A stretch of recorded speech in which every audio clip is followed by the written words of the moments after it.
Hi everyone. Today we begin our unit on the evolution and diversity of plants.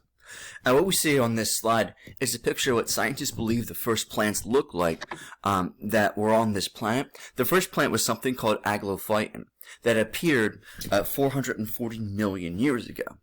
But the Earth is very, very old, much older than 440 million years. So scientists believe that the Earth is over 3.5 billion years old.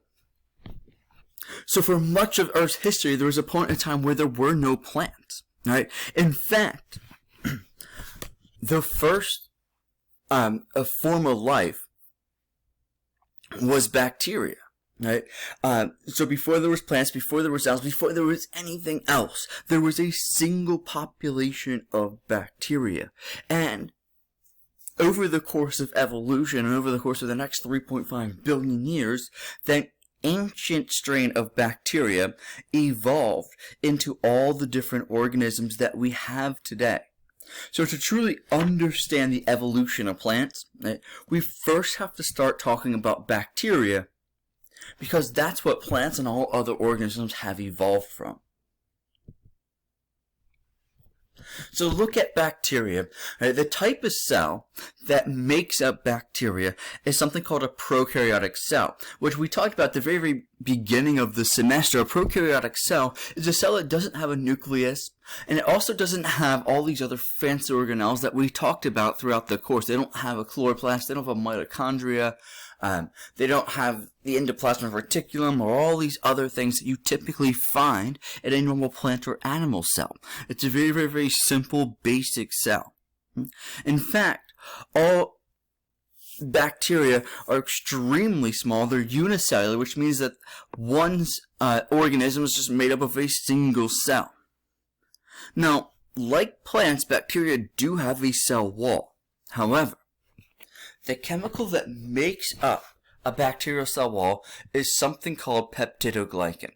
And the only reason I bring this up is because even though plant cells have a cell wall, the plant cell wall is completely different. Right? It's made out of a different chemical called cellulose. So what that tells scientists is that even though plants and bacteria both have cell walls, because the cell walls are made of completely different chemicals,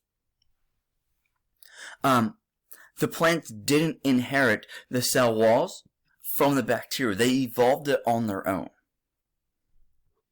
When you look at how bacteria get the energy they need to survive, what you see is a number of different options. Some bacteria are heterotrophs. They're like us, and they must consume other organisms to get the energy they need to survive. A few bacteria are photoheterotrophs. Now, photo means light, so they can photosynthesize like plants, but they can also consume other organisms and eat things to get the energy. So they can do both methods to obtain energy. Photoheterotrophs are like plants, and they're completely photosynthetic, 100% dependent on light and photosynthesis for energy. They can't eat.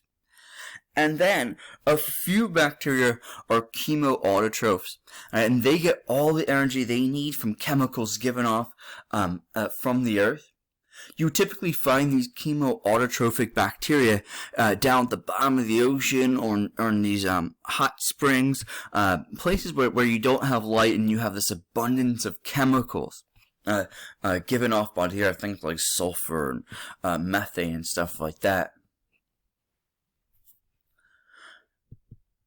Finally, for reproduction, the main mode of reproduction for bacteria is asexual reproduction. And they do this process of binary fission, where you have a single bacterial cell that just divides and makes an identical duplicate of itself. You do have sexual reproduction is possible with bacteria, but it's rare. So mostly asexual reproduction for bacteria. Alright guys, that's it for today's lesson. Thanks, bye.